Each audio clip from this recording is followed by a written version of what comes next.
இலங்கை மீது அமெரிக்கா விதித்த தீர்வை வரி 20% குறைப்பு. இலங்கையின் சேவை ஏற்றுமதிகளில் பாரிய அளவு வளர்ச்சி. மன்னார் படுக்கையில் உள்ள கனிம வளங்களை அகழ்வதற்கு அமைச்சரவை ஒப்புதல் அளித்துள்ளது.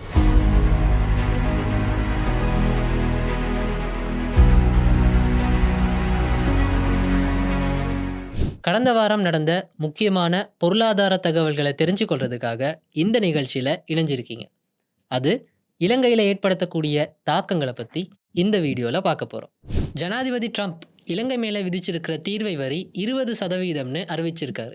அதன்படி 144 இருந்த தீர்வை வரி சதவீதத்தை 30க்கு கொண்டு வரவும், அதுக்கு பின்னால் நடந்த பேச்சுவார்த்தைகள் மூலமாக அதை 120% குறைக்கவும் இலங்கைக்கு முடியுமா இருந்திருக்கு.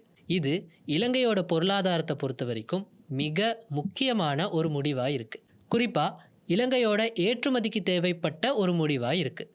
20%ங்கிறது இதுக்கு முன்னாடி இருந்த வரியை விட அதிகமான பெருமானமாக இருந்தாலும் பிராந்தியத்தில் இருக்கிற ஏனைய நாடுகளுக்கு சமமான அளவில் தான் எங்களுக்கும் வரி சதவீதம் விதிக்கப்பட்டிருக்கு. குறிப்பாக வியட்நாம், பங்களாதேஷ் மாதிரியான நாடுகள் எங்களோட ஆடை உற்பத்தியில் போட்டி போடுறாங்க.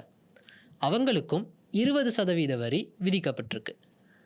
இந்தோனேஷியா, பிலிப்பைன்ஸ் மாதிரியான நாடுகள் எங்களோட தேங்காய் சார்ந்த தொழில்துறையில் போட்டி போடுறாங்க. அவங்களுக்கு 19% வரி கிடைச்சிருக்கு. அதே மாதிரி தாய்லாந்து, மலேசியா மாதிரியான நாடுகள் ரப்பர் உற்பத்தியில் எங்களோட போட்டி போடுறாங்க. அவங்களுக்கும் 119% வரி விதிக்கப்பட்டிருக்கு. ஆக சமனான அளவு வரி சதவீதம் விதிக்கப்பட்டிருக்கிறதால மற்ற நாடுகளோட போட்டி போடுற தன்மை எங்களுக்கு கொஞ்சம் அதிகரித்து இருக்குன்னு சொல்லலாம். ஆனாலும் வரி அதிகரிப்பால் அமெரிக்க சந்தையில் பொருட்களுக்கான கேள்வி குறையலாம்னு அனுமானிக்கப்படுது. இந்தியாவுக்கு 25% வரியும், மியான்மருக்கு 40% வரியும் விதிக்கப்பட்டிருக்கு. இந்த அதிகமான வரி சதவீதம் பிராந்தியத்தில் உள்ள மற்ற நாடுகளுக்கு ஒரு சாதகமான சூழலை உருவாக்கி இருக்கு அப்படின்னு சொல்லலாம். இலங்கையோட சேவை ஏற்றுமதி, அதாவது ICT industry, construction, financial services மாதிரியான சேவை ஏற்றுமதி கடந்த வருஷம் ஜூன் மாதத்தோடு ஒப்பிடும்போது இந்த வருஷம் ஜூன் மாதத்தில் 16.38% வளர்ச்சி அடைஞ்சிருக்கு. அதன்படி எங்களுடைய சேவை ஏற்றுமதி இந்த ஜூன் மாதத்தில் $309.61 மில்லியன் பதிவாகியிருக்கு.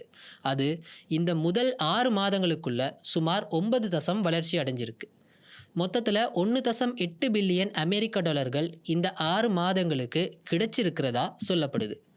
இந்த வளர்ச்சியில் முக்கியமாக ஐசிடி, பிபிஎம் இண்டஸ்ட்ரிகளுடைய ஏற்றுமதிகள் கிட்டத்தட்ட 34% வளர்ச்சி அடைஞ்சிருக்கு. ஆனாலும் எங்களுடைய கன்ஸ்ட்ரக்ஷன் இண்டஸ்ட்ரியோட ஏற்றுமதி 40.6% குறைஞ்சிருக்கு. குறிப்பாக உற்பத்தி செலவில் இருக்கிற சிக்கல்களால்.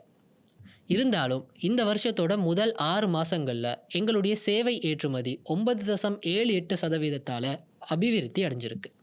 இந்த ஏற்றுமதி வளர்ச்சிகளோட கனிம வளம், கனிய எண்ணெய்களோட அகழ்வுக்காக, குறிப்பாக மன்னார் படுக்கையில் உள்ள கனிம வளங்களை அகழ்றதுக்காக புது லைசன்களை வழங்குறதுக்கு அமைச்சரவை ஒப்புதல் கொடுத்திருக்கு.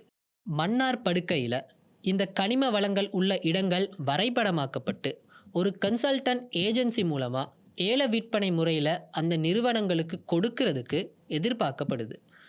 அது மன்னார் படுக்கையில் உள்ள கனிம வளங்களை அகழ்றதுக்கு அமைச்சரவை ஒப்புதல் வழங்கியிருக்கு.